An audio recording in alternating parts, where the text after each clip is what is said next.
Welcome to Sierra Leone, Jamaica LinkUp. I'm Rosalea Hamilton, the Honorary Consul for the Republic of Sierra Leone in Jamaica. I am really excited to host the second in our series of online forums we call the Sierra Leone Jamaica LinkUp. Our objectives are to raise awareness about the history and the culture and the economy and the society of Sierra Leone and Jamaica respectively, and to facilitate open discussion, especially among all of us in Jamaica, in Sierra Leone, and in others in the African diaspora. We also want to create opportunities for networking and collaboration, and ultimately we want to facilitate trade in cultural goods and services especially. But today is a very special day in history. On this day, July the 21st, 1796, and on July the 22nd, 1796, the Dover, Mary, and Anne landed in Halifax Harbor on the Atlantic coast of Nova Scotia. And they were carrying 550 to 600 Jamaican Maroon men, women, and children. I thank you all for taking time to join our discussion about this historic event. And we want to start with very brief remarks from His Excellency, Sidique Abou-Bakarr. Why? He's the Sierra Leone High Commissioner to Jamaica and the US Ambassador to the Republic of Sierra Leone based in Washington, DC. We will be followed by John Grant. He's the author of the book, The Maroons in Nova Scotia. And he'll be followed by Michelle Cinanni, and she's a historian of Parks Canada. And our final presentation will be by Russell Grosse, and he's the executive director of the Black Cultural Center for Nova Scotia. And in closing up the presentations, we're going to hear some comments from Maroon matriarch Gloria Mama G. Sims. And she's from Trelawney Maroons, and she's very connected to this story. And she'll give us some comments about the presentation. So without further ado, we have a lot to say. I want to jump in and welcome His Excellency Sidique Abou-Bakarr. Why? Again, he's the Sierra Leonean High Commissioner for Jamaica, and he's based in Washington, DC. Ambassador Y has concurrent accreditation for Brazil, Canada, Commonwealth of Bahamas, the Cooperative Republic of Guyana, Jamaica, and the plurinational state of Bolivia, Republic of Chile, and the Republic of Trinidad and Tobago. So he has a full portfolio. And I want to say that if there's a prize for the most outstanding and impactful African ambassador in Washington, DC, that prize would go to Ambassador Y without a doubt. He's provided tremendous support for me, for the work we're doing here in Jamaica in the consulate. He officially opened the consulate in February of this year.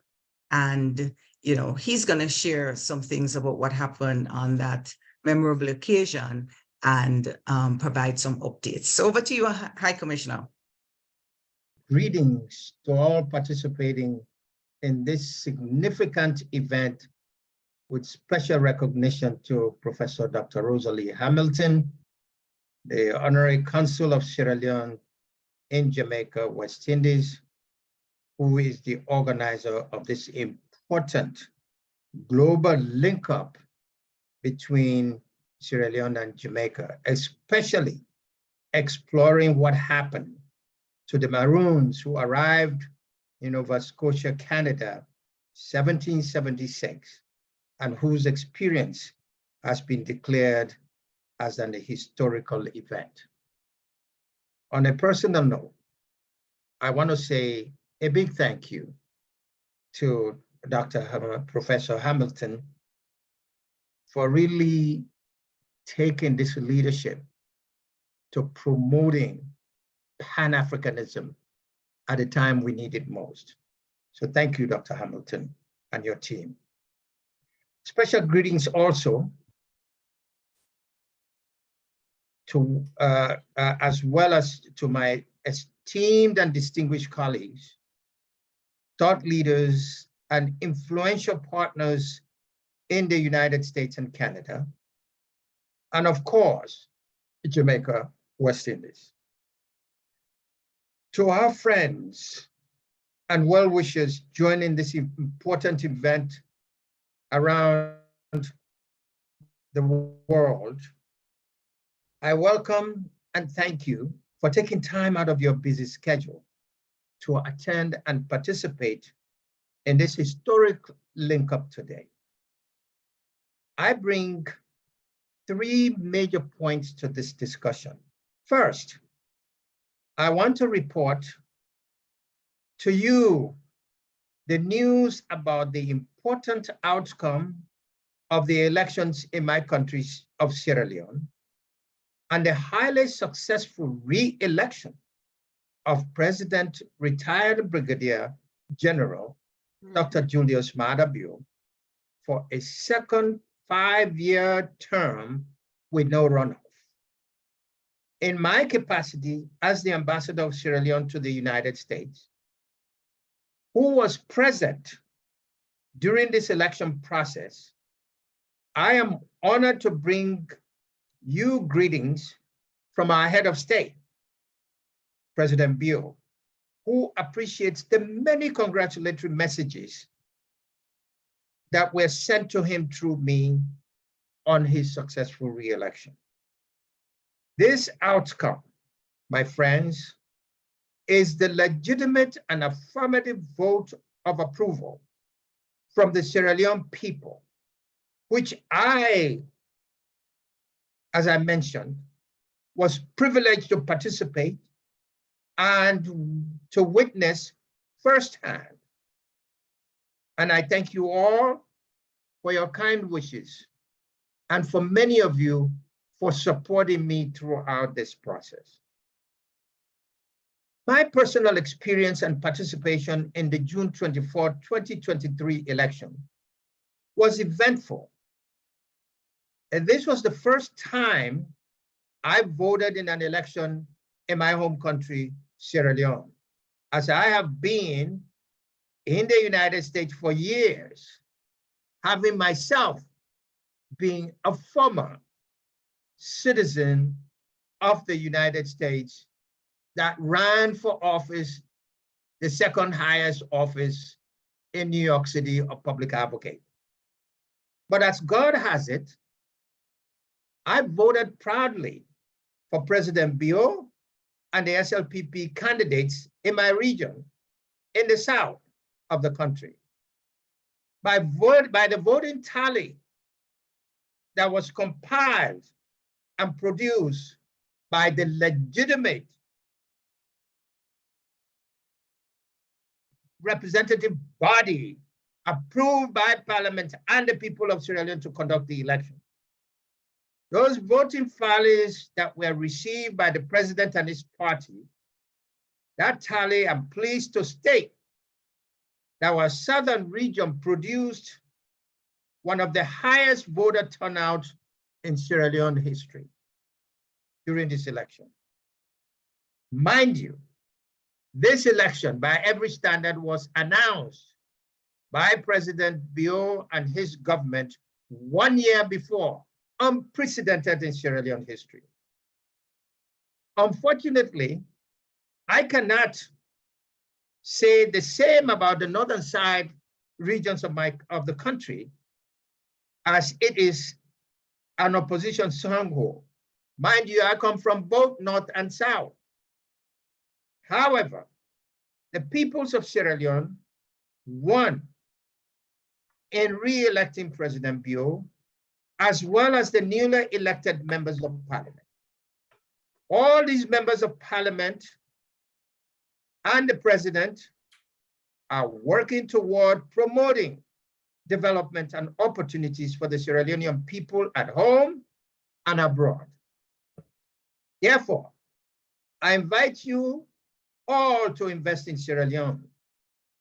This Sierra Leone-Jamaica link-up today is significantly one of the many ways for us to learn about ways to contribute to investment in Sierra Leone and our partners, and to mobilize our resources and talents in making this link-up a success.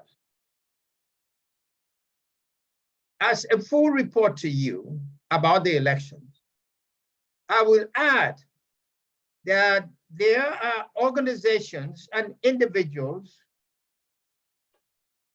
as well as institutions with their own personal agenda, that have said negative things about the outcome of the recently concluded elections. While I respect all persons' right to their opinion, they should not be negating or maligning the will of the majority of the Sierra Leonean people. In the over 1 month that I was in country for the election, I experienced firsthand huge crowds of people attending President Bio's rally. The people of Sierra Leone re-elected President Bio with an overwhelming vote of confidence. Notably, the government of Sierra Leone paid for 90% of the cost of funding the election, that led to 77% of the Sierra Leoneans going to the polls to vote the candidate of their choice. That choice was decidedly President Dr. Julius Maada Bio. When I went to vote, people got up and were in line at 2 a.m. when the polls were going to be opening at 8 o'clock. So that's how determined people were to re-elect their president. But given these results, I appeal to each of you to educate your leadership and communities regarding the true facts involving the 2023 elections. Many of you know that I have served as chief of this mission of the Republic of Sierra Leone and other countries to which I'm accredited, to the United States and elsewhere, and also been accredited as High Commissioner to 9 other countries, including Canada, which we talk of today at this link-up.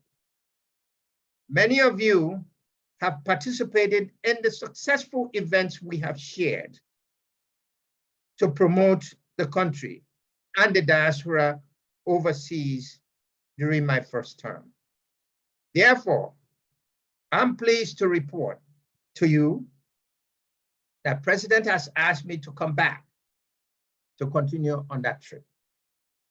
And I'm pleased and honored to say I will be here to continue the important work that the President has laid for the people of our country and the diaspora, including this significant partnership between Jamaica and the Honorary Consul Hamilton and Canada. For my second point, I report to you that in my role as Sierra Leone High Commissioner to Canada, I'm looking forward to continue working with our partner in Canada to bring development and progress to our respective countries. And for my third and final point, let me report to you that a significant project addressing development in our countries has been launched in the form of the Sierra Leone Student Exchange and Entrepreneurship Project to promote leadership in our youth. This project have been made possible by our development partners, and these include, but not limited, to my policy advisor, Professor Dr. Judy Koriansky, Professor Dr. Rosalea Hamilton, and my senior advisor, Gordon Tapa, who is also the president of the United African Congress, a Jamaican by birth, as well as the Free Education Basket Fund under the leadership of the Embassy of Sierra Leone to the United States, of which I still serve as its as a member of that committee. Recently, however, we held a very successful launch event in New York introducing this program. I invite you to join us in making the program a success. This project and this Zoom link up today is part of the overall plan of the significant collaboration between Sierra Leone and the Jamaica going forward together for further success. In conclusion, let me thank you for providing me this opportunity to share my experience with you on the recently concluded elections in Sierra Leone, as well as the student exchange. I heartily invite you to join us in these celebrations and in the joint projects moving forward. I thank you and God bless you for the opportunity to say these few words. I yield back, Madam Chair. Thank you so much, Ambassador. Really looking forward to that student exchange that we hope to do next year and look forward to continue collaborating with you. Thank you very much. All right, so our first presenter is Professor John Grant. He's a native of Guysborough in Nova Scotia.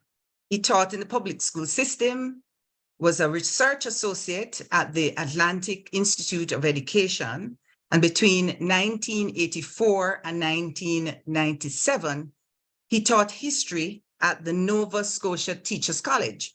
He retired as a full professor from the Faculty of Education, St. Francis Xavier University. He has published in the areas of African Nova Scotian history, history of education, local history, and more. He is and has been an active member of a number of heritage boards and societies. And he's a fellow of the Royal Nova Scotian Historical Society and the Bergen Society. In his book, The Maroons in Nova Scotia, he referenced Harry Robinson's description of the journey of the Trelawney Maroons in 1796. And on page 34, he wrote this. He said, it took 6 weeks and the Trelawns were quiet and well behaved. In spite of the surgeon, 17 of them died, which was small compared to the number of sailors and others who perished. Professor Grant has, we need to know what happened. I mean, there's a lot of Jamaicans who just hear about this, Maroons going to Canada, and we don't know much about what happened. So what happened to the more than 500 Maroons that landed in Halifax Harbor in July the 21st and the 22nd, 1796? Professor Grant? Very much. And thank you for the opportunity and the invitation to speak to the group. And I have a short paper that I want to read that will give some description of the activities and of what the Maroons were involved in Nova Scotia.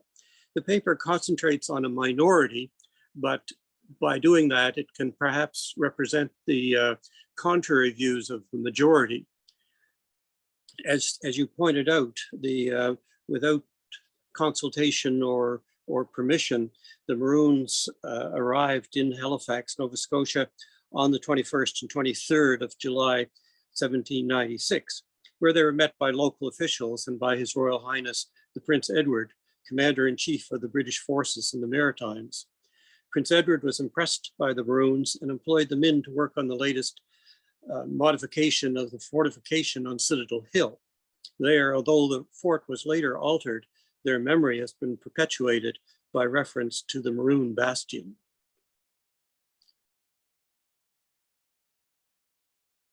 Later that year, it was decided that the Maroons should be settled in Nova Scotia, and large tracts of lands were purchased for them in Dartmouth and in nearby Preston.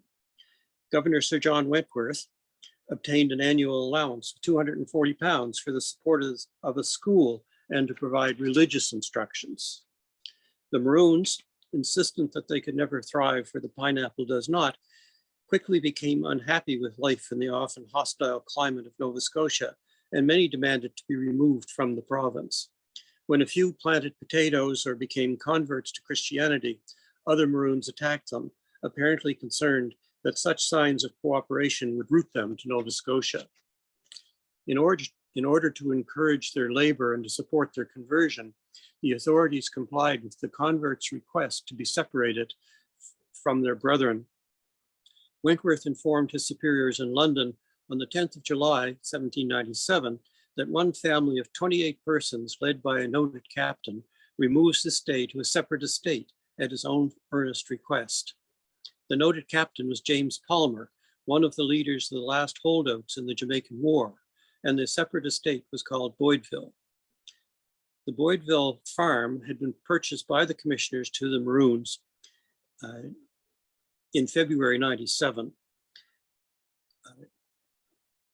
It was part of a grant of land that was purchased by this Boyd, and it was his widow who sold the farm 13 years later. The farmer part of it, as the Crown Index shows, is today known as Maroon Hill. The small band of hard-working Christian converts at Boydville was a model of Wentworth's hopes. In 1798, he wrote, "They are progressing in cultivating their lands with zeal and industry, and pursuing their husbandry with great cheerfulness and ingenuity, and will soon be comfortably independent in their circumstances." Later, when complaining about the Maroons in general, Wentworth again exempted those at Boydville, writing, "The Maroons still refuse to work on their plantations, except those at Boydville. All of them, both at Preston and Boydville, would labor on the roads and for farmers, merchants, etc. And the women and children supply the market at Halifax with berries, eggs, poultry, etc., by which they gain great profit in aid of their support. These items, together with the sale of pigs, brooms, and baskets, supplemented the government support that the Boydville group, that by 1799 had grown to at least 60, needed least of all. When the Maroons first arrived in Nova Scotia, they had received support from the Church of England Society for the Propagation of the Gospel in Foreign Parts. In 1796, Governor Wentworth had appointed Benjamin Garish Gray as King's chaplain to the Maroons at Preston. Following the establishment of the Boydville settlement, Gray extended his ministry to them as well. Wentworth explained that they've requested the chaplain to administer public worship among them, and he has commenced for 1/3 of the Sundays. The first day they all attended, brought 13 of their children who received baptism, and they expressed solicitude for Mr. Gray's return on the Sunday appointed, which will be complied with and continued.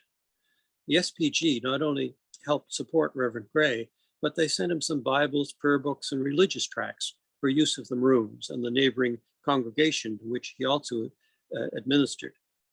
The other inhabitants of the Windsor Road were thus able to take advantage of Gray's presence. In 1799, discussing the Boydville settlement, Wentworth wrote, "These people are sober, industrious, constant in their attendance on public worship, which Mr. Gray administers every 3rd Sunday to these Maroons and more than 100 white people who before were destitute. The service is performed in one of the Maroon barns and has already impressed both descriptions, and that they've agreed to build a decent church, and the timber is already on the spot and a liberal subscription made toward making it useful as soon as possible, in which the Maroons are interested in proportion to their numbers and express great satisfaction therein." A school attended by 19 Boyd children was also supported by the SPG, and Wentworth took pains to include in his correspondence with England specimens of writing that will afford some estimate of the success of the school. The scholars had also been examined in church on the preceding Easter Sunday and had repeated the Catechism, Lord's Prayer, Creed, and Commandments with admirable precision, and read the lessons and made their responses very correctly. The life of the Boydville community, like the story of the Maroons in Nova Scotia, was short. Unlike the settlers at Boydville, the majority never accepted life in this province. They consistently demanded to somewhere with a warmer climate where they could take possession with a strong hand. In the spring of 1799, Wentworth had been forced to dispatch 50 members of the Royal Nova Scotia Regiment to Preston, and on several occasions, supplies had been withheld to to maintain order. The previous spring, he had brought the more refractory Maroons down from Preston to Bedford Basin, where likely in the vicinity of Fort Sackville, or perhaps at the Duke of Kent's estate at Princess Lodge, they could be kept under watch and under control. With Maroon unrest in Nova Scotia, with Jamaica complaining about the cost of their settlement, and with the British colonial authorities desirous of settling the issue, the question came to a head. In June 1799, a secret dispatch gave Wentworth his orders. The Maroons were to be sent to Sierra Leone. The majority had won. Wentworth's duty was to prepare them for the trip. His instructions stated that they were all to go to Africa. Privately, Wentworth hoped that Palmer's Boydville blacks might nevertheless refuse to go, for even when their departure was considered imminent, he wrote that those at Boydville are diligently at work. If they stay, it is for their own comfort. If they remove, they say, it is a return of gratitude for the kindness bestowed on them to improve the property. Although the Boydville group was willing to leave, they were wary. Wentworth explained to his superiors that although their habits of acquaintance and their family connection and relationships with the others who reside at Preston overcomes their judgment and wishes, they earnestly entreated to be embarked in a separate vessel and to be located in a country at least 15 miles distant from the others, whose conduct they say they have so much disapproved of that they say they will fight if together. Although Wentworth's orders were to have the Maroons ready to leave on 6 hours' notice, many months were to pass before the transport ship Asia arrived. It had left England in 1799, but had first gone to Quebec, where part of the crew deserted. Then the ship ran aground, and finally it became stuck in the ice for the winter. As a result of these misadventures, it was not until the 31st of May, 1800, that the Asia arrived in Halifax, and 2 more months passed before it was ready to sail to Africa. Finally, on the 6th of August, 1800, about a year late, Wentworth reported that the Maroons were embarked on board the Asia. Shortly thereafter, they set sail and arrived in Freetown Harbor, Sierra Leone, on 30th September, 1800. With this exodus, the Maroons of Trelawney Town, of Jamaica, of Preston, and of Boydville sailed out of Nova Scotian history. Behind them, Sir John Wentworth was left to dispose of the Maroon lands and property that could not be transported. Much of it was sold at public auction, including the Boydville farm on Windsor Road. Other properties were sold as well as a variety of livestock. The Reverend Benjamin Garish Gray, for example, bought a red horse named Brindley. But the Maroons left more than material goods behind them. They left at least 4 of their number who deserted to avoid going to Sierra Leone. They also left the legend of their ability as warriors, their association with the Halifax fortification, and their name to Maroon Hill. That's the Boydville group, or the Maroon Hill group of Maroons. Those who were at Preston, which were by far the majority of their number, were not anxious to stay, and they, supported by a number of non-Maroons, used their political connections in England. They had a very efficient influence group and convinced the British authorities that the only real response to their dissatisfaction was to remove them. And that's how and why, I guess, they ended up in Sierra Leone. Well, thank you for the opportunity. If there's any comment or questions, I'll be glad to respond to those as well. Thank you so much, Professor Grant. You've really summarized all these years of history in a very tight summary and gave us a good insight as to what happened. Really, really thank you and appreciate that. I'll just ask the audience, if you have any questions, just write them down. We're going to take Q&A at the end because we want to move slowly into more information for you to absorb today.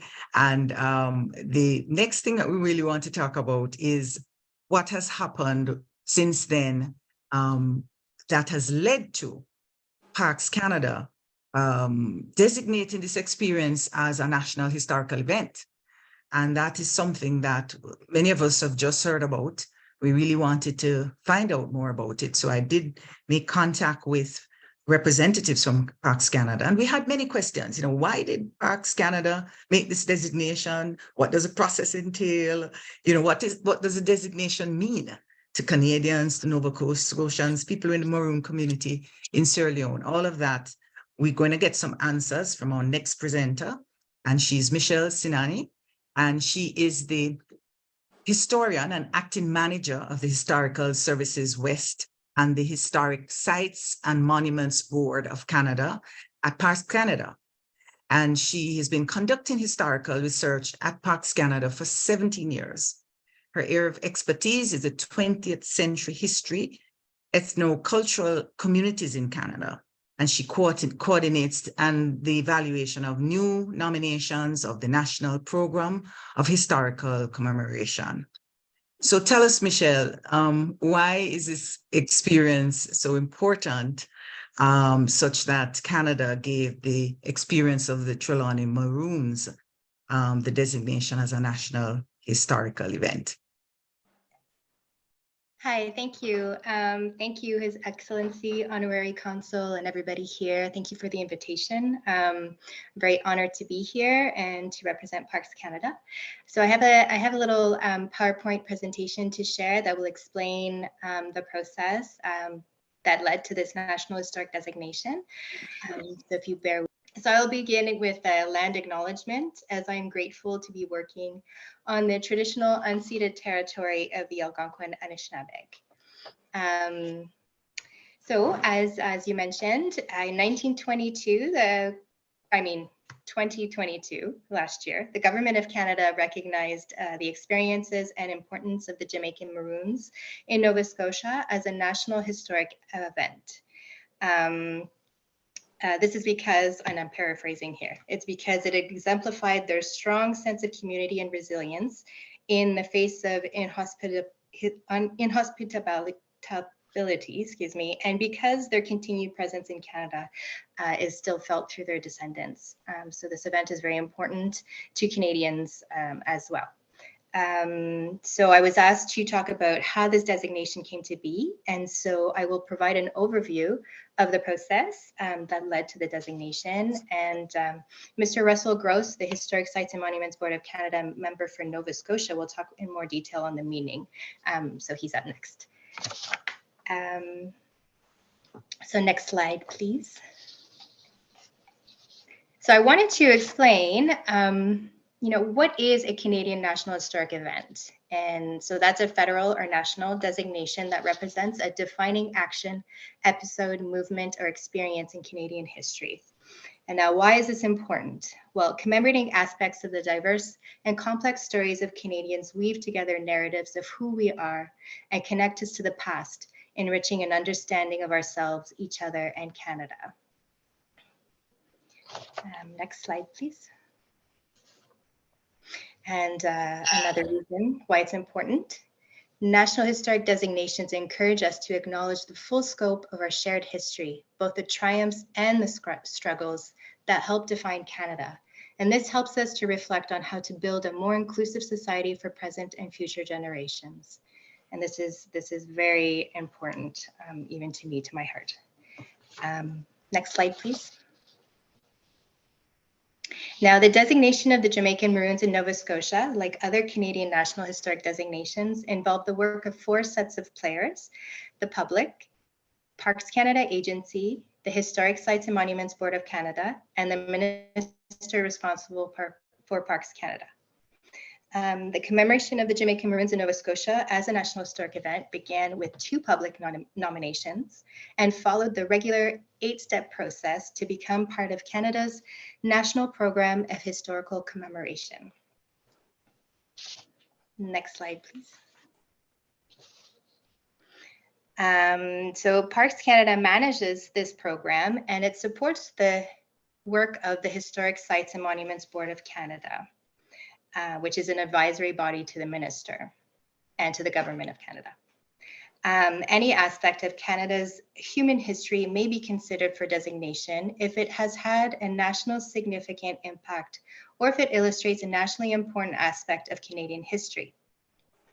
The program includes events such as the Jamaican Maroons in Nova Scotia, and also places and persons. Public participation is essential to this program, and this is important to know because most National Historic designations are topics that were nominated by members of the public who are passionate about Canadian history or history in general. It is not the role of the government employees or of the board members to put forward topics for designation. So it's not the government of Canada who decides to just designate something. So the government of Canada commemorates National Historic events, persons, and sites based on public interest. And a nomination of a topic must be received by Parks Canada to go through the process of National Historic designation. In most cases, designations are marked by bronze plaques. You can see an example here, summarizing their historic significance. This is the usual form of commemoration, and the plaque texts are always in French and in English. Those are Canada's official languages, and in some cases, they may be translated in other languages as well. Next, please. The Historic Sites and the program has its roots in the Historic Sites and Monuments Board of Canada, which was established more than a century ago in 1919. The board advises the federal minister responsible for Parks Canada on the designation of sites, persons, of events of national historic significance. The board is comprised of Canadians representing all 10 provinces and 3 territories of Canada. As well, the board includes the librarian and archivist of Canada, an officer of the Canadian Museum of History, and the Vice President of Parks Canada's Indigenous Affairs and Cultural Heritage Directorate, who also acts as the board secretary. So here's a photo of a plaque unveiling ceremony for the commemoration of George Dixon as a National Historic Person. So this is just to give you an example of what we do. Dixon was the first Black boxer and Canadian to win a world title and was regarded as one of the top fighters of the late 19th century. So here we see a board member unveiling the plaque. The ceremony took place in Halifax, Nova Scotia in June of this year.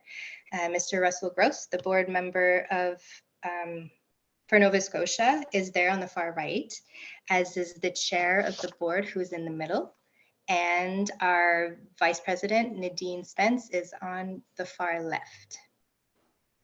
So these ceremonies could be, they're always enjoyable.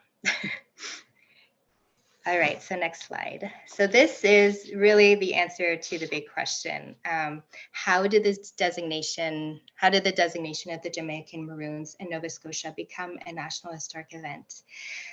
So as mentioned, this topic followed the regular process of the program. And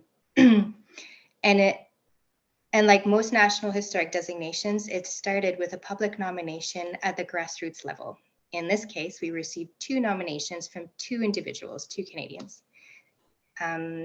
So it is easy to nominate an event, a person or place for potential commemoration. A simple email to the Historic Sites and Monuments Board of Canada Secretariat at Parks Canada will suffice, unless it's a place that's a little bit more complicated, as it requires the consent of property owners and other information. We have information on how to submit a nomination on our website, and I will share the address at the end of this presentation. Just gonna have a sip of water.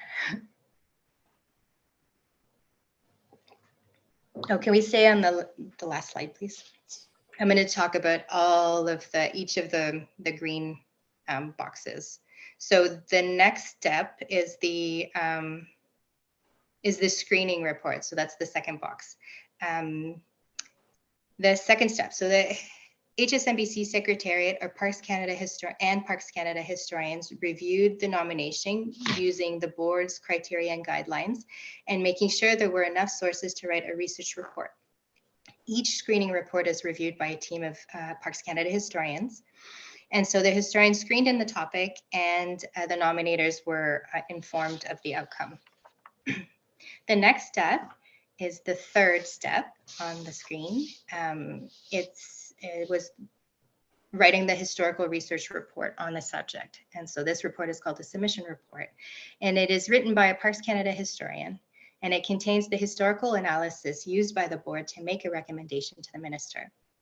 The report underwent extensive internal and external review, which is the fourth step in the process. So numerous subject matter experts outside of Parks Canada were consulted and generously took the time to read and share feedback on the report. And several other individuals and organizations within the African Nova Scotian community and stakeholders were invited to review content and provide comments as well. The comments received during this part of the process were taken into account during the final editing of the submission report, and the report was finalized along with other reports to be evaluated by the board at its next meeting. So the board generally meets twice a year and reviews 10 to 12 reports per meeting. These are just new nominations, and then they review other reports in addition for each meeting.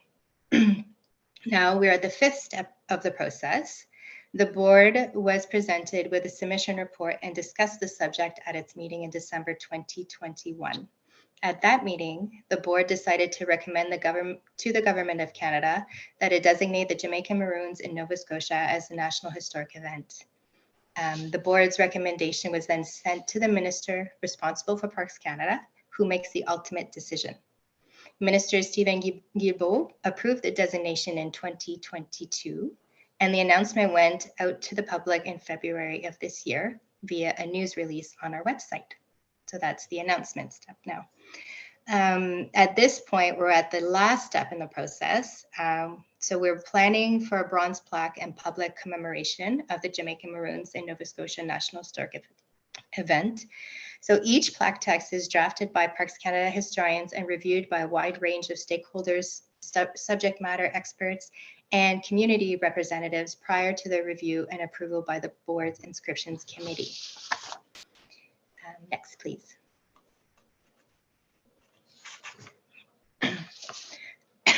Excuse me. So Parks Canada staff include historians who conduct historical research for the program and consult with experts, stakeholders, and communities. We also have program officers, communications experts, and others who provide administrative services and organize plaque unveiling ceremonies, install and maintain the commemorative plaques, prepare media and web products, and much, much more. Next, please. So as per the board's recommendation, the Jamaican Maroons in Nova Scotia will be commemorated by a means of a bronze plaque at the Halifax Citadel in Nova Scotia, which is a National Historic Site administered by Parks Canada. The plaque text has been approved by the inscriptions committee of the board, and the plaque still needs to be cast.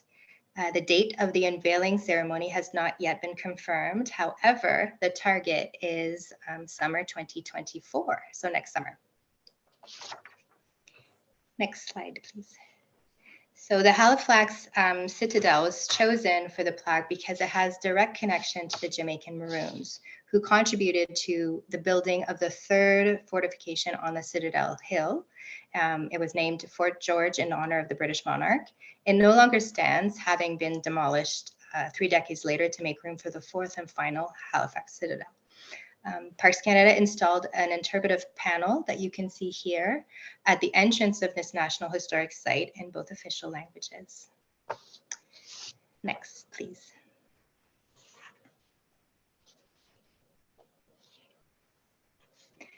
Parks Canada also installed this interpretive panel that you can see on the slide here inside the Citadel within the exhibit. So the first one was outside at the entrance, and this one's inside within the exhibit that talks about the history of the Citadel.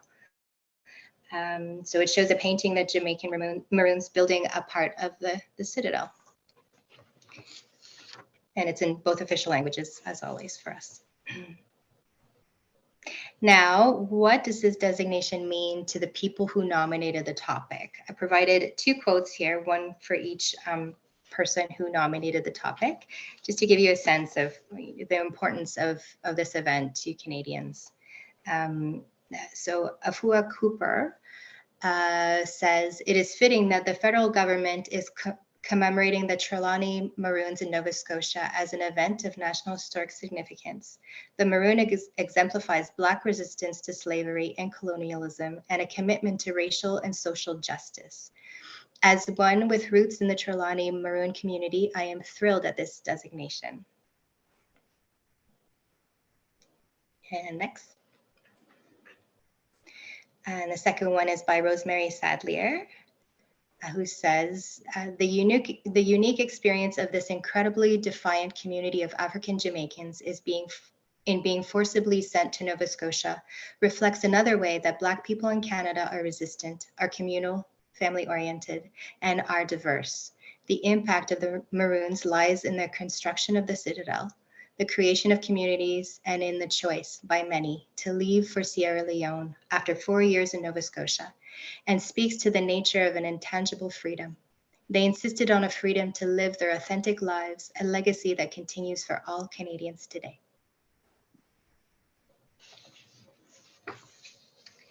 And so thank you again for this opportunity to speak about the designations process. I'm quite honored to be here. And if you would like more information on the program, there was the web address there, which we could put in the chat, I guess. And there's also, I also had the email address of the HSMBC Secretariat. So anybody can email them if they have any questions as well. Thank you. Wonderful. Thank you so much, Michelle. That was so informative. Ambassador, High Commissioner, why it looks like we have some work to do. We need similar commemoration in Sierra Leone and in Jamaica. This was indeed important national significance, and recognizing it. I really thank Canada for this commemoration and look forward to similar kinds of recognition here in Jamaica and in Sierra Leone.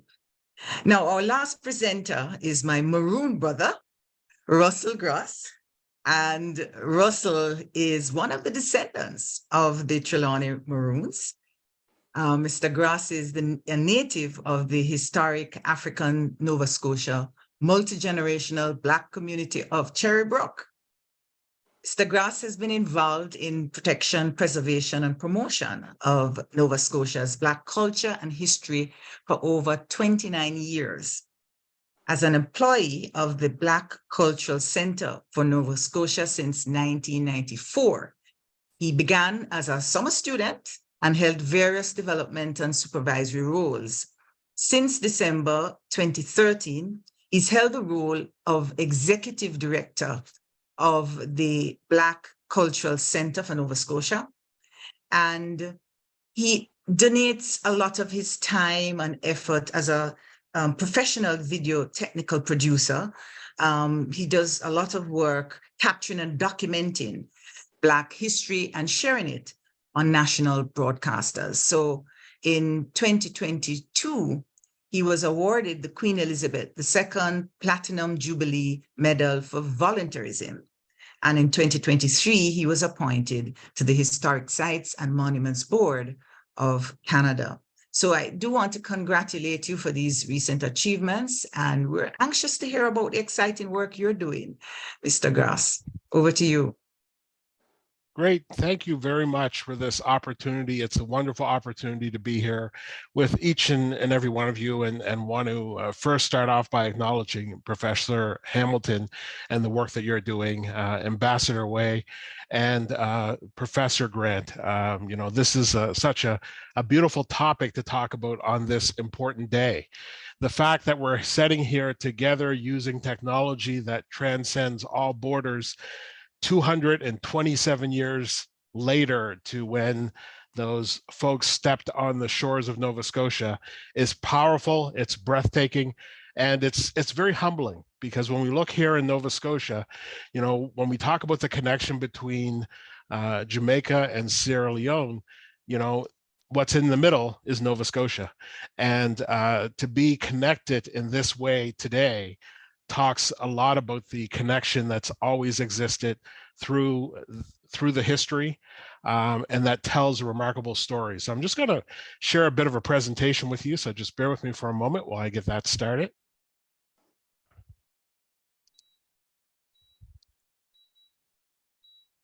And hopefully everyone can see that. Yep. Excellent.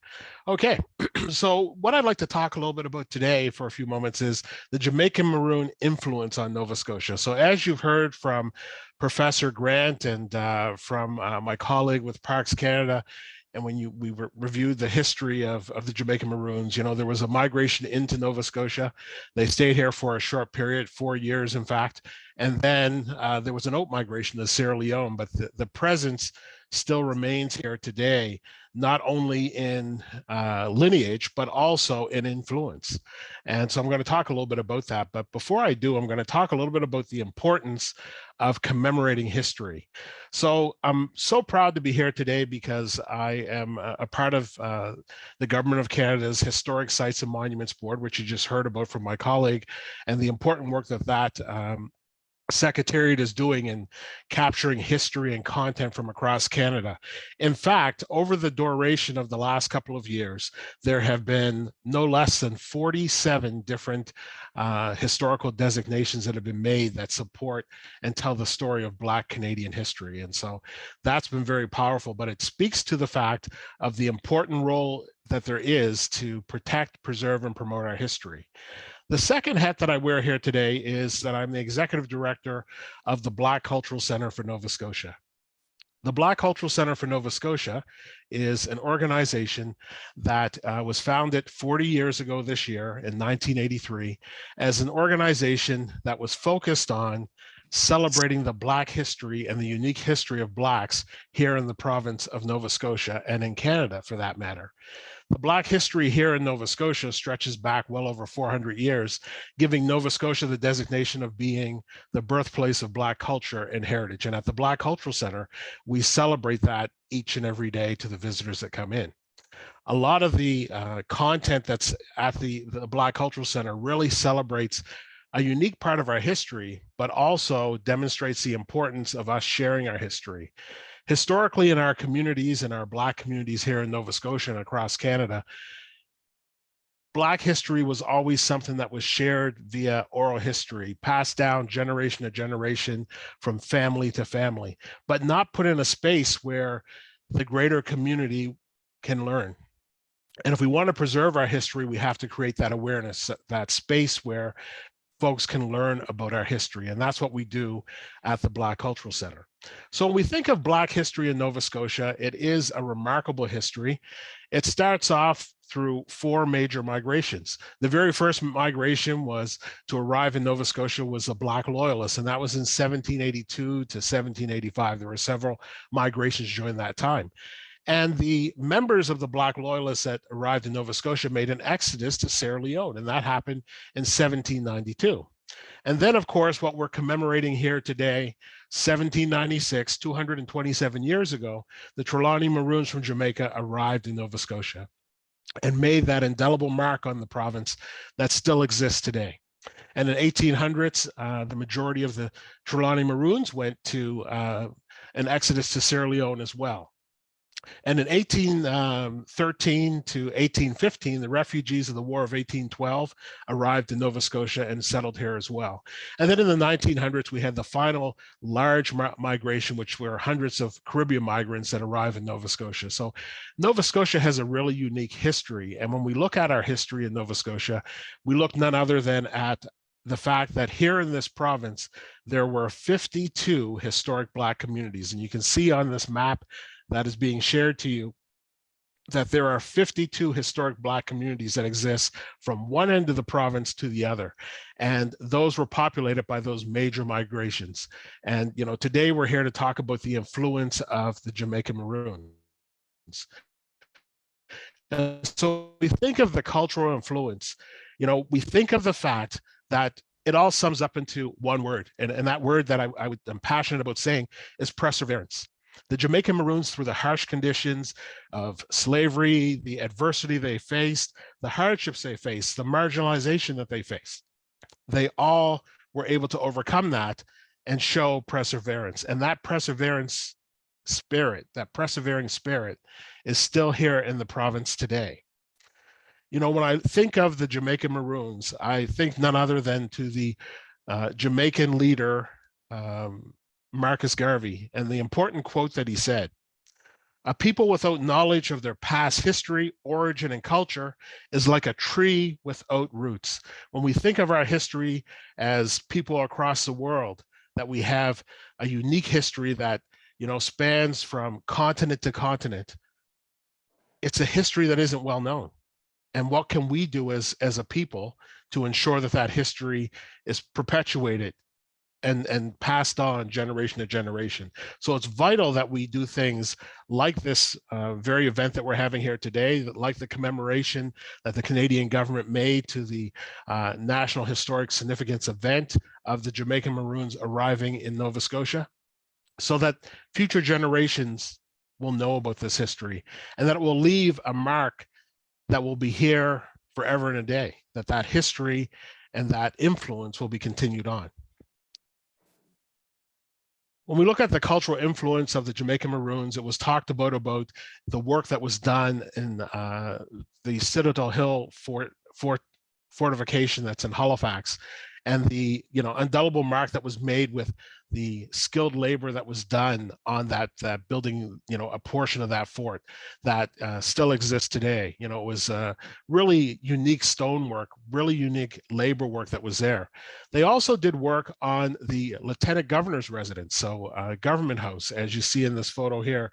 That building still exists today, and the early foundations of that building were done by the hands of our brethren from the Jamaican Maroons. And one of the things that we looked at when we thought about the influence are some of the next photos that I'm going to share with you now. This photo right here is from Jamaica. It's a photo of a Jamaica stone wall. And it's a photo that was sent to us here when we were doing a little bit of research at the Cultural Center here. And the next photo I'm going to show you is from here in Nova Scotia. And that same stonework style is alive and well here in Nova Scotia, and a tradition in a lot of our Black communities of the men in the communities passing it on from generation to generation. In one particular community, the community of East Preston, that's just outside of Halifax, you know, there are families that have 5 and 6 generations of stonemasons that have done this type of work in and around the province of Nova Scotia and all around. And I might add that looking at the list of people that are here on this virtual call today, that I see a lot of familiar names from Nova Scotia. And just for those of us that are here from Nova Scotia, if you wouldn't mind turning on your camera just for a second to say hello to our friends in Jamaica and Sierra Leone, that, you know, we have a strong presence here in Nova Scotia. So those of you from Nova Scotia, turn on your cameras. I hate to put you on the spot, but you know, I think that it's important to see that there is a strong presence here in Nova Scotia. And one of the things that struck me when we had initial meetings about this very session today, and I met with Dr. Hamilton and the ambassador, was how familiar they seemed.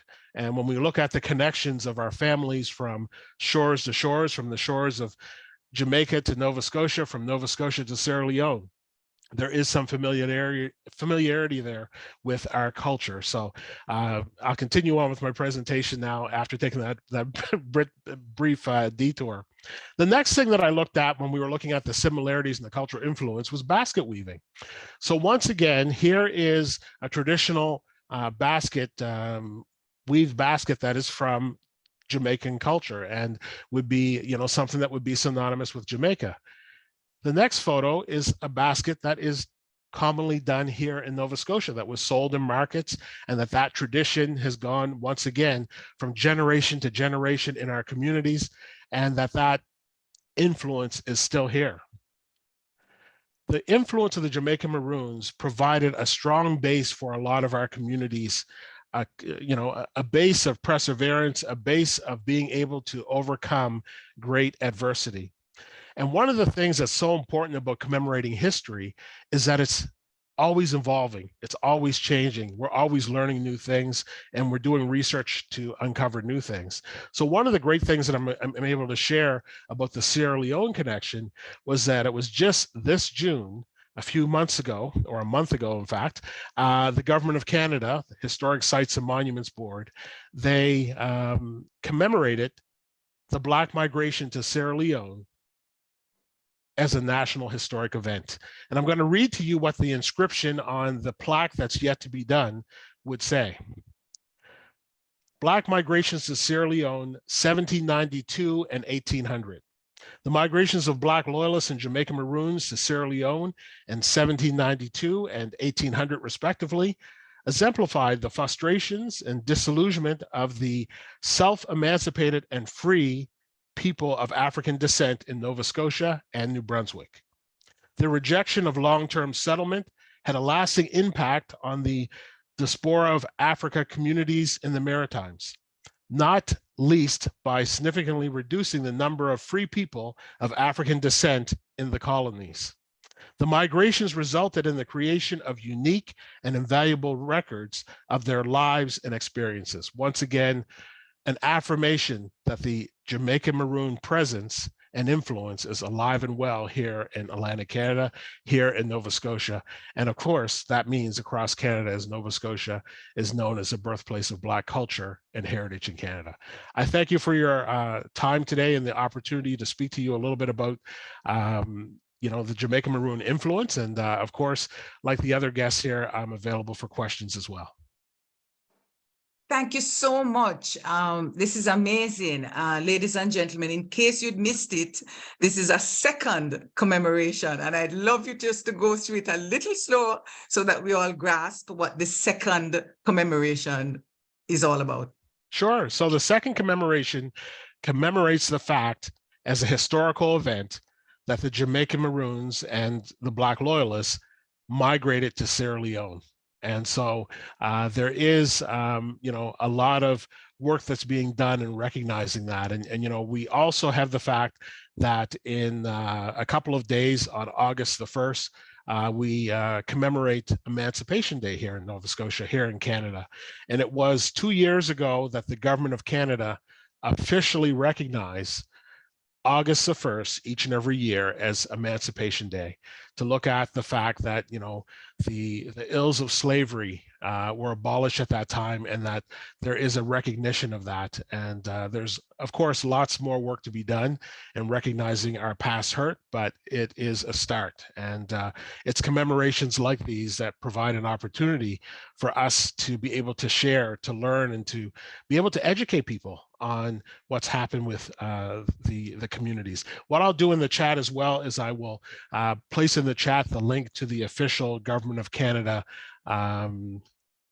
media release on the designation of Black migrations to Sierra Leone as a national historic event. All right, wonderful. Thank you so much for that announcement. We heard it here first. This is really amazing. There's so much coming out of this history, so much we've learned. Let me really welcome our cousins from Nova Scotia that you introduced us to. Many of us are not aware of the depth of the cultural legacy that we've had in Nova Scotia. And so I thought your map was very, very interesting. And of course, we can all here in Jamaica relate to the stonemasons and those baskets and so on. Amazing. Thank you so much. And I want to say that, in organizing this event and thinking through how we create this connection between Jamaica and Sierra Leone, we're actively talking about a commemorative tour from Jamaica to Canada to Sierra Leone. And we're thinking around the time frame, July the 31st to August 17th. That's the time frame we're thinking through. So we're hoping, Michelle, that you will do your unveiling during that time, because we'd very much, and Russell, I hope you can influence the timing and we can coordinate it. It would be amazing. So I do want to thank you so much for that. Now, before we jump into the Q&A, I want to give my Maroon sister, Gloria Mama G. Sim, an opportunity to make a few comments. Now, Mama G is the paramount queen of the Maroons, and she's the founder and director of the Maroon Indigenous Women's Circle. She hails from Trelawney Town, Maroon. And, she's the first and only female to be installed as a gaman. This is the paramount chief, and this is a designation given to her by the Maroons in Suriname in June of 2014. But she's also a movie star. She acted as the heroine, Queen Nanny, in the film that's directed by Roy Anderson entitled Queen Nanny, Legendary Warrior Chieftainess. So Mama G is my spiritual sister, important inspiration for the work that I do here in the Honorary Consul for the Republic of Sierra Leone. And she, in fact, pointed to the commemoration that has taken place in Canada and is really behind this whole exciting forum. Mama G, we'd love to hear your comments. Over to you. Greetings, solidarity. It's a pleasure to sit here in this meeting.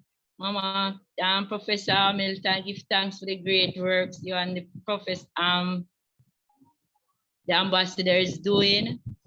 Yeah, man, it is time. It is time. It is full time. You know, like a fruit that just got ripe on a tree and ready to pick. It is time for this work to get done. It has been in the ancestral pipeline for a while, but to see it coming together makes me feel so good, you know. It's a very significant work where Maroon is concerned, not just in Jamaica, but making the mark and repatriating themselves. I say that is repatriation back into the land of Africa in those days, you know, and to show the determination of our people, the perseverance, as was mentioned here, you know, of our people in their struggle. And that part of the journey put the icing on the cake for Jamaican Maroon and a whole, and bring such a great, significant mark for the Maroons that are here, you know, of what they did to go back into Africa, where they were fighting for their history, for their culture for so long, you know.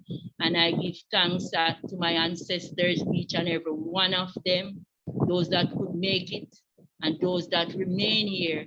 I give thanks for them and this move that they have made, you know. It's a significant time in our journey here in Jamaica as Maroon, and even going through a lot of ups and downs lately, you know, in the country, that this project come about, you know, to show the contribution of our people internationally and nationally that was done way back in those days without social media, without anything. Our people, there were a lot of negotiation that our people made in going back into Africa and in moving themselves in going into Canada and in moving themselves from Canada into Sierra Leone. They negotiate a lot, something that and in this time, how to negotiate, you know, diplomatically, things that we disagree with, and in a friendly and neutral way, you know, without any problem. We must take that from them, you know, and continue to do it. I give thanks for all my Sierra Leone people that I saw in the participation, people like Melbourne Garber and Akim Deli, Deca, who we did a symposium 222 years, 1922 September, when they went back into Sierra Leone. Give thanks for you in the audience there, and Miss Morgan as well. Give thanks for Melbourne Garber was the first group when they came back with the Minister of Tourism a few years ago in Flagstaff to reunite with us, you know. And so this reunion that is going on is like the second reunion that Sierra Leone has reached out to us, and we look forward to be going in there to see some of the work and to go further and to use these trails that our ancestor has made to bring benefit not just to Maroon but to Jamaica and our people at large, you know. Thanks a lot, yes. Yes. All right, thank you so much for your comments. And I noticed there are a couple of other Maroons who are in the audience. I'd love you to put on your cameras so that we can see you. I see Chief Curry, I see Chief Orissa, and others, perhaps just to recognize you and recognize your presence. And let me just go in the order of the hands that I see up. Feel free to make your comments, Chief Orissa. How are you? Good I want to afternoon. greet everyone that's on, including Chief Curry. I still live and operate out of Kojotown. I have always had a little difficulty with the broad term of Jamaican Maroons because there were specific villages. And Kojotown, growing up, the history taught by my forepeers was what is being explained today, and that was unique to what we call Trelawney Town, which was named after Governor Edward Trelawney. But in truth and in fact, a number of us still refer to it as Kojotown so that we can be distinctively identified. I want to applaud the work that is being done. I am currently doing some research and putting some things together, and that started when I wrote my thesis to be commissioned as an officer in the Army. And I found out about the sterling efforts of our ancestors to maintain certain traditions and their fighting spirit. I'm also a part of those who returned from Sierra Leone to Jamaica and specifically back to Kojotown and Trelawney Town.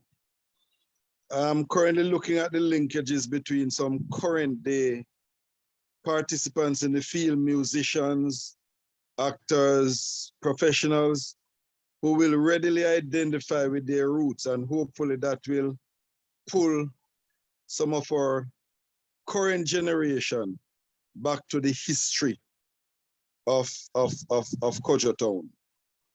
I want to applaud the efforts. I'm here to participate and to lend support as much as I can, because this is the only way we're going to ensure and preserve the posterity of our history and our peoples for generations to come.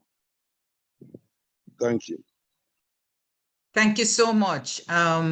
Please stay in touch, and I know you're registered, but please send us an email and we can always continue this collaboration. The next hand I see is Melbourne.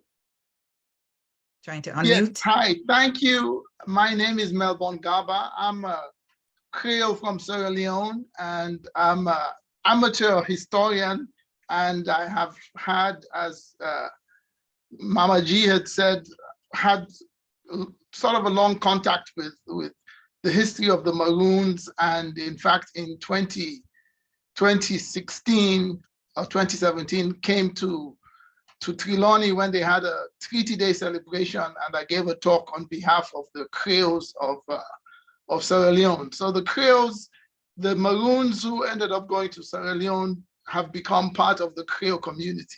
And so this program is really something that is very dear to me. I was very pleased to hear about the Nova Scotian connection, you know, and it seems like there's a lot more history that we all need to learn about, you know, the whole trip of the Maroons from Jamaica to Nova Scotia and then to Sierra Leone. What I will say is I did give a talk, as I said, in 2016 or 2017 when I was there, to explain a little bit more about how the Maroons ended up in Sierra Leone. And when they came to Sierra Leone in 1800, they arrived in Freetown just in time to help the British put down a rebellion that was occurring from who we call the Nova Scotian settlers. The first settlers would come in 1792, and there was an uprising against the British, and the Maroons came and helped the British quell the uprising. And one of the comments from one of the settlers, and I'll just quote them because it's something that I found very interesting. the Maroons squashed the rebellion, and one of the settlers says, "You don't fight fair. You don't kill them and be done with it. You go and you poke them and you poke them," because as we all know, Maroons had very, very hard fought people, but they settled in Maroon town in Sierra Leone, and which was just to the west of what was called Settler Town, which was mainly Freetown. And they kept petitioning to come to return back to Jamaica. So even though they were in Sierra Leone, a lot of them wanted to return back to Jamaica. And for a long time, the British never agreed to it. But once emancipation had been achieved, they petitioned, and when the British refused, there was a lady called Mrs. Mary Brown, who with about maybe 70 to 80% of the Maroons, she bought a ship and sailed with most of these Maroons back to Jamaica and came back to Trelawney. I think there was a Chief Curry, I guess, sort of said his descendants were part of those who came back. And so, there's this strong connection. But what a lot of people also don't know is that this was in 1841, they came back to Jamaica. But by 1861, some of these Maroons who had come to Jamaica actually returned to Freetown. And, we still have a vibrant community of Maroons within the Creole community in Sierra Leone. So I just felt I wanted to put that out there because the Maroon history is very dear and close to me. In fact, my grandmother, when my mother was born, on her birth certificate, they said my grandmother was labeled as a Maroon. So we have some connections with the Maroons. And so I thank you for giving me a little bit of time to actually say a few words here. And I've really, enjoyed the presentation. So thank you. Wonderful. Thank you, my brother. We're all connected. Thank you so much. Let's get another contribution from Villia Thompson. Thomas, sorry. All right. Yes, go ahead. My question is to Mr. Russell Grosse. He mentioned and showed this beautiful imagery of basketry.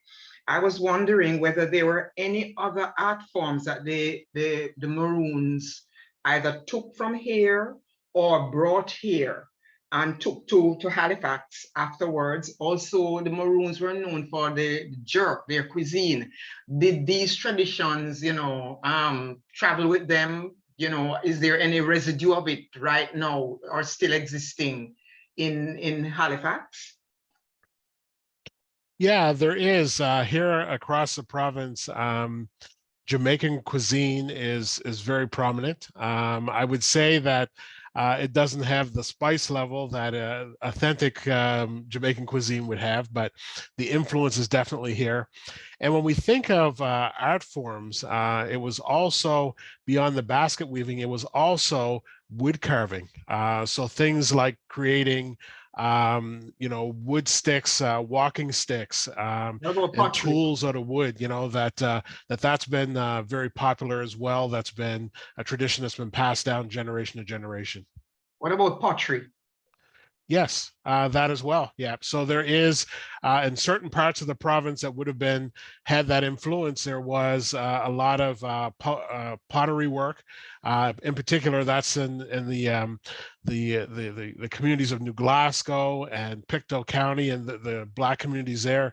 There's been a strong tradition of pottery making, and also one of the common things beyond the stonemasonry work is also an agricultural way of farming as well. That was, utilized as well, where a lot of root plants and root vegetables, and so a lot of the traditions have continued to carry on.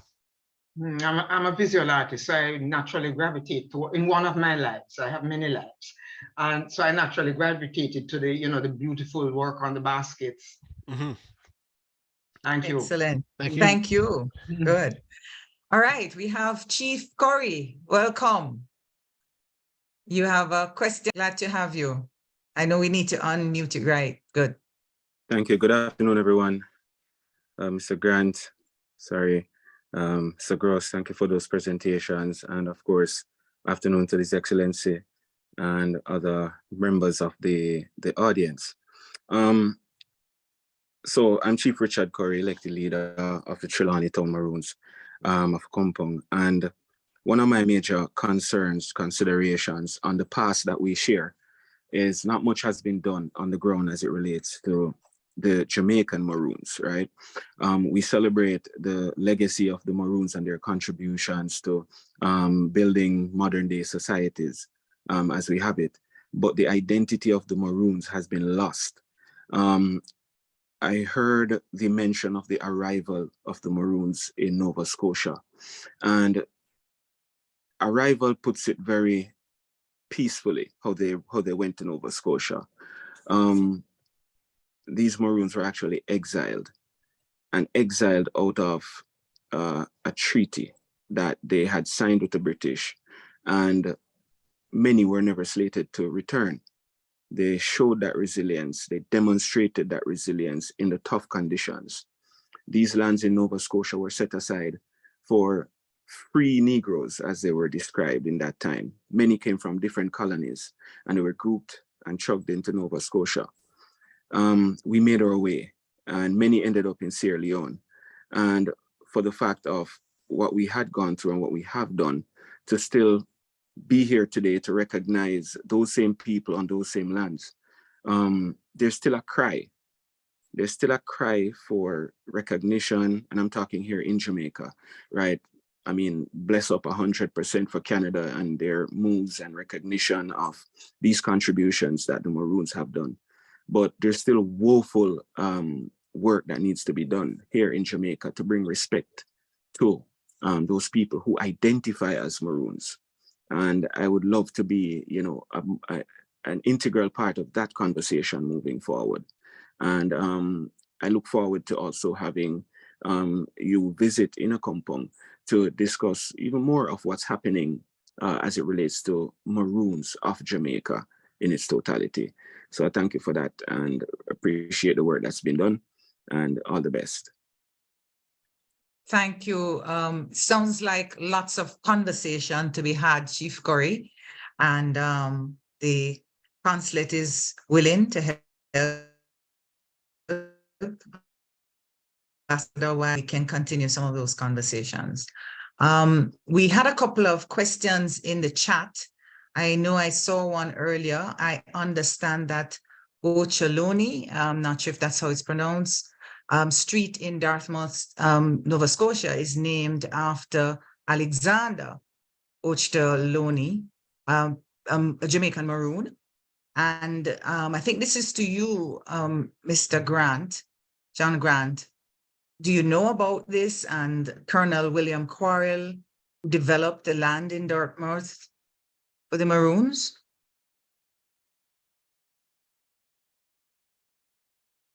John Grant, are you aware of that? That was a question I saw in the chat. And perhaps the person who put it there, if you're still here, you may want to elaborate a little. Yes, thank you for the question. Alexander Ochaloni was one of the commissioners who came from Jamaica with the Maroons. He was not himself, as far as I understand it, a Maroon, but was a representative of the Jamaican government, who he and Commissioner Quarrell controlled the purse strings of the funds from Jamaica to help support the settlement of the Maroons wherever they went. And but that street certainly was named after Ochaloni. It became part of what's now Route 107 down the Eastern Shore from Dartmouth on that part of Nova Scotia. Okay, good. All right, I see Charles Hyatt has his hand up. Charles, you have a question, comment? Yes, greetings everybody. I hope you can see me and hear me.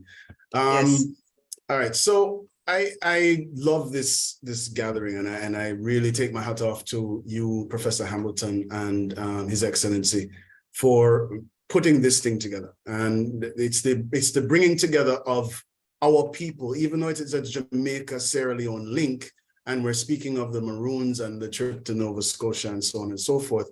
I really hope that this is it is expressed to everyone here, the 92 participants that are here, that this is the beginning of the exploration of how the connections that we had in the past, we have in the present, and we are building in the future can never be severed again. It's imperative that we understand the power of crossing the pond, the power of linking with our cousins, our brothers and sisters from Sierra Leone to do business, right? To make sure that we are connected with each other, we are depending on each other, and we are expecting from each other a growth in our business connection, because that is the way that our voice as a people will start to be recognized as one. Otherwise, we're always going to be splintered and we're always going to have a problem. Thank you for allowing me to make my statement. And again, thank you for this wonderful and powerful start. Thank you so much, Charles, and thanks for framing the issue around trade and economic development. I hope you'll be on the trip with us, because that's one of the things we want to do. We make these connections, understand that there are economic opportunities. I see these baskets, for example. I can see Jamaican, Nova Scotian basket being sold across West Africa as we think about, the Africa Free Trade Continental Arrangement that's evolving. So there's a lot that can be done. And of course, we have to ensure that that connection is not broken. Courtney Stewart, I see you have your hand up. So I'm here as Courtney Stewart now, but I am Imara, the musical revolutionary, the host on the community buzz on Fit FM 96.7, Trelawney's radio. I want to say Town radio because I realize that, Edward Trelawney is not really the original person who should have the whole name attached to Town. So even that is piracy.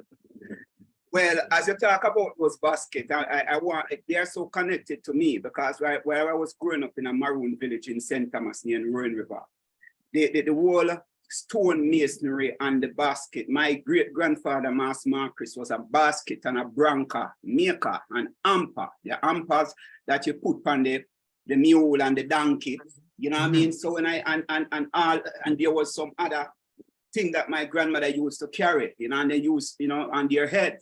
So when I see these things, now still exist, I know that these art forms and skills that we have. The question I want to ask, knowing the history of slavery with the banking system, and when I hear about Nova Scotia, I am wondering if that bank have any connection to do with the Maroons and any form of exploitation took place there. And the other question, that the brethren from Sierra Leone who came here in Jamaica and did a lecture about the current connection of the Maroons, and the Maroons who left Nova Scotia and went to Sierra Leone to fight alongside the British to put down an uprising. Was that uprising an uprising of the native of Sierra Leone, or, what was it about? What that uprising was about? Would like to get clarity on that, that we can have some more clarity on the historical evidence, because a lot of things attached to us as Maroons, pertaining to fighting alongside the British, to put down uprising. And we need to sort out that kind of, I want to call it controversy, because that is one of the things that people continue to talk about us here in Jamaica, to believe that we are traitors to our people. And that conversation need to continue, that we can have a clarity, that we can come to a kind of reconciliation as Jamaican and as Maroon people. You know what I mean? And I'm happy to see Chief Curry in the chat. And I want to invite you, Chief Corey, because I want to have a talk to you serious about some of these issues. Thank you. Great, thank you so much. I wonder if Professor Grant could take that, or don't know if Michelle have some thoughts, or the question there about was there any link to the bank, Nova Scotia Bank? I think Mama G also raised that issue. Have you unearthed any historical relationships? No. Professor Grant, haven't.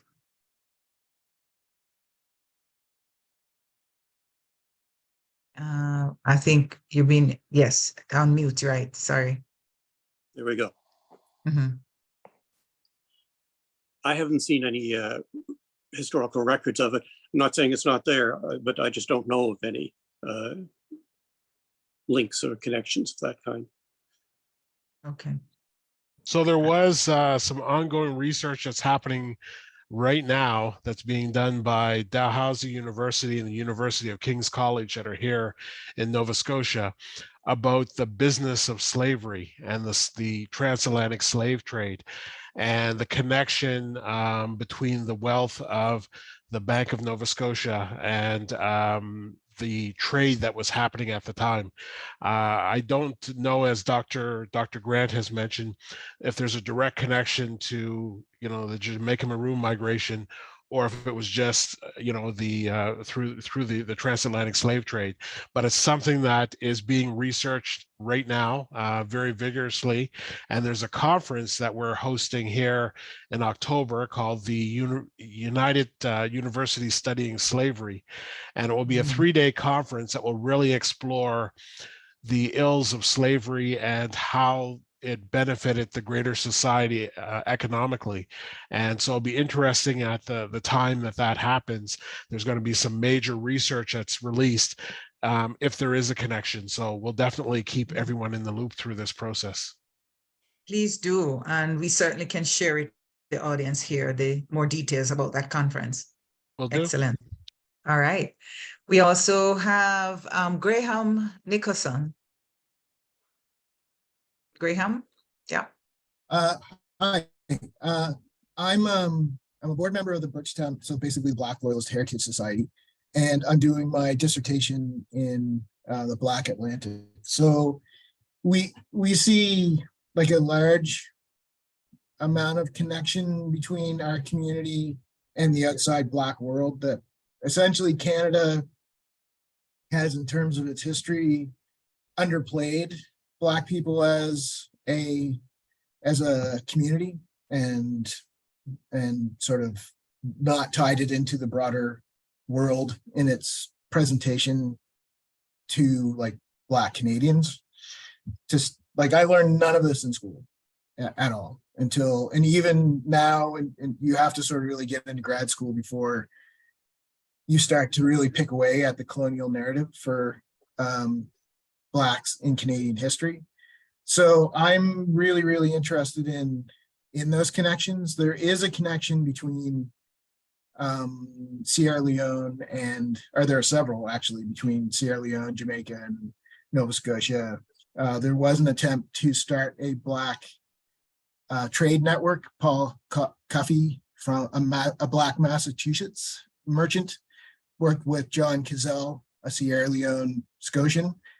And so that's just one sort of thing that brings us together, but we don't learn about any of that. And so I'm really interested in hearing from any of the people who are on this call who would like to discuss the connections. I work on a podcast, and Russell knows us, Loyalist Connections, where we're really trying to talk to people who are tied to the Loyalist story and, you know, look at some of the same things from different perspectives. Russell showed you that stone wall, and we would never know. You could walk past a stone wall like that in any community with a Black presence in Nova Scotia. And if you didn't know what you were looking for, you would never know. And that's just a reminder of the presence of Black tradespeople in our communities, and it's long gone. That's all I have to say. Thanks. Okay, thank you so much for that. Great comment there. Barbara McNeil. First of all, Dr. Hamilton, I am absolutely delighted by this event. Thank you so very much. And to all the excellent presenters, I feel very enriched. I've learned a great deal. I wanted to say that I am a professor of Jamaican descent at the University of Regina, and we're just about getting ready to commemorate the UN decade, the last year of the UN decade for people of African descent. And so I look forward to collaborating with some of you through Zoom sessions, and I'll be hoping to reach out to you. But I also wanted to say that at my university, I work with Dr. Abou-Bakarr, who hails from Sierra Leone, an excellent scholar, and would just like to very much be part of that trip that you talked about, Dr. Hamilton. But also to my brethren from Sierra Leone, I want to say that we welcome students at the University of Regina, and that if you have students in Jamaica or in Sierra Leone who are interested in studying in Canada with us at the University of Regina, we would welcome that. Thank you so much, Dr. Hamilton. This is a great day for me. All right, wonderful. That's what this is all about, Sierra Leone, Jamaica Link Up. And it includes our brothers and sisters and cousins in Nova Scotia and in Canada. So we're going to start to wind down now because we're getting closer to that 2 o'clock, 2:30 hour here in Jamaica. And we've been talking, I'll take one more question, and I'll ask Dwayne to set up for us that poll, because there seems to be a lot of interest in this commemorative tour next year. And so we want to get a feed, and we're going to actually send an email so that we can ask more questions. So I really hope you'll respond when you get it. Let me ask Akindele Decker to make a question, comment, and then we move to wrapping up. Hello, everyone. Hello. Sorry, I'm out of breath. I was actually running. So I can just say a few words, but definitely great work to yourself, Mrs. Hamilton, and everyone else. Great presentation. Greetings to Mama G and Melbourne, good friends. I just want to say it's great to see this come about in the way it is. There was mention made from or about a symposium that was done last year around the Maroon connection with Sierra Leone, and this was done by African Curator. So we're actually working with the Maroon Church in Freetown to do a marker there. So, you know, hopefully we can establish or at least be part of this broader conversation at some point.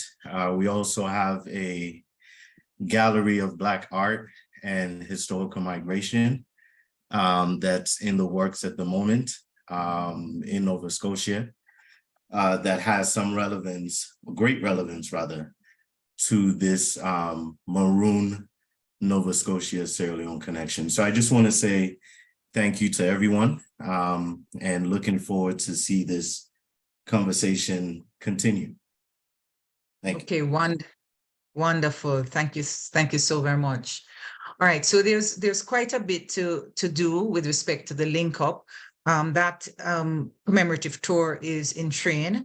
And of course, for those of you who are here at the top of the hour, you would have heard Ambassador Y talk about the youth entrepreneurship program that is being developed, and we hope to roll that out next year.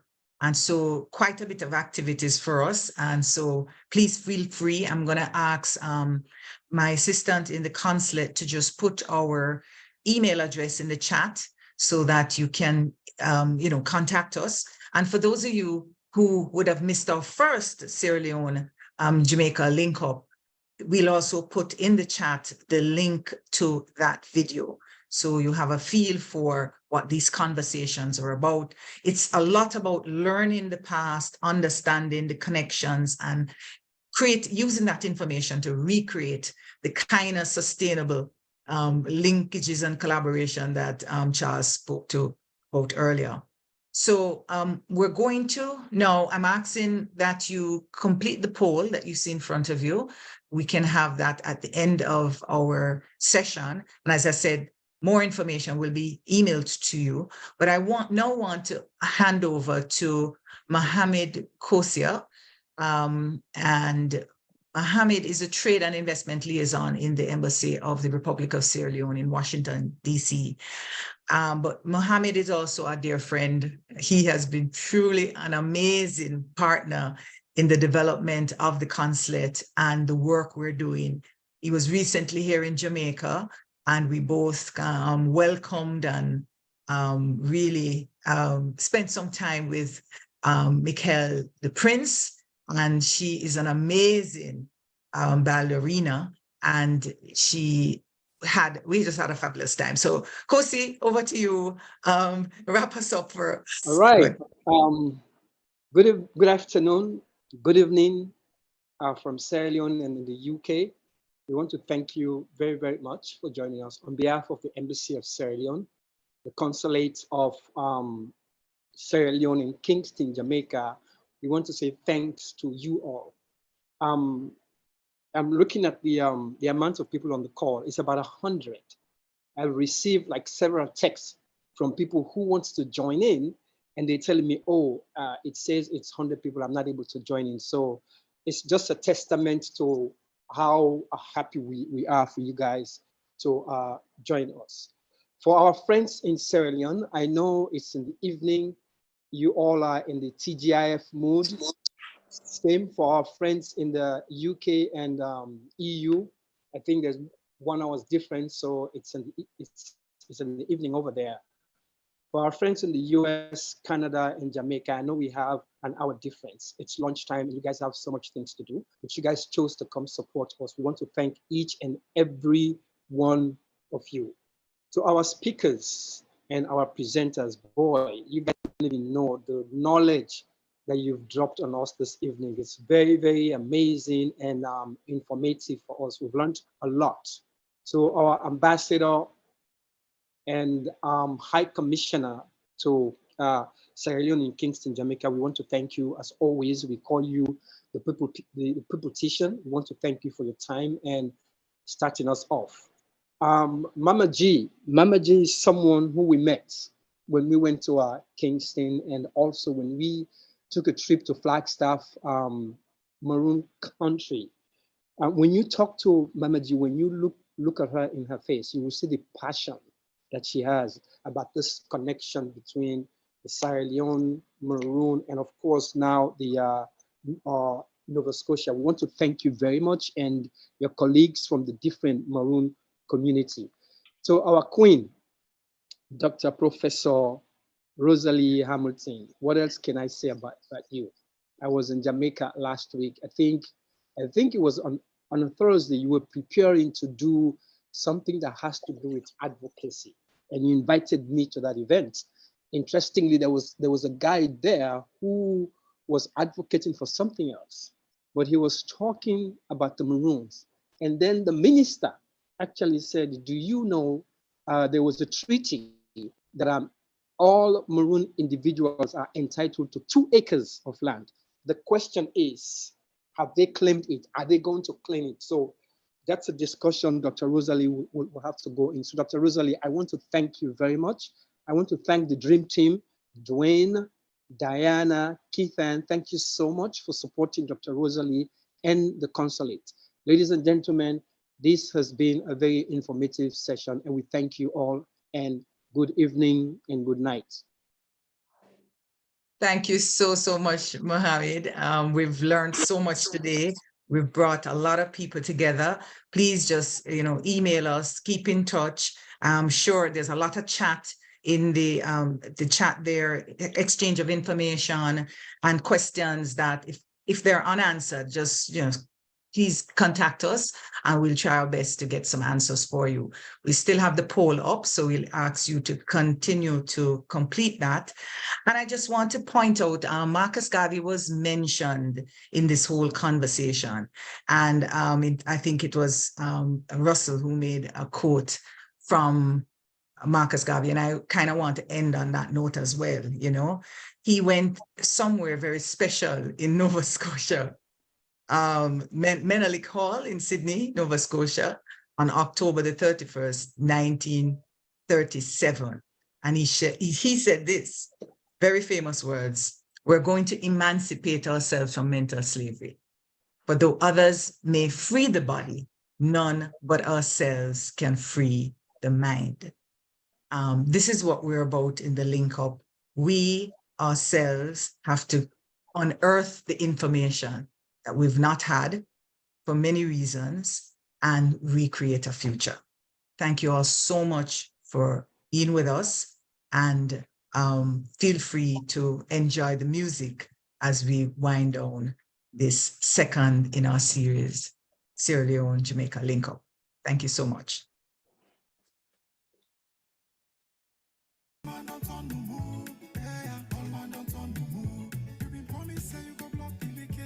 But when you can dig gutter. That's so what you say you go solve the issue of bread and butter. Takes a day, people they suffer. We don't see bread, we don't see butter. Boom, boom, boom, they play we like soccer. Mr. Talking do, don't tell Mr. Talker. We been talk say, so long gonna do nothing. So you want, make we give you chance. But from where you can, you just travel. Today in London, tomorrow in France. Tribalism for divide the country. We don't fence by you plans. The people they cry, the people they die, the people they suffer, the mommy they dance. Every day, the people and they die. The leaders them with the ask soon and why. We sweet country they cry. And who that's now? Who can web we eyes? Every country, all man don't turn the move. In the leader, all man don't turn the move. Civil society, all man don't turn the move. Yeah, all man don't turn the move. Mr. Kande, all man don't turn the move. Koto Julde, all man don't turn the move. BBC Jonah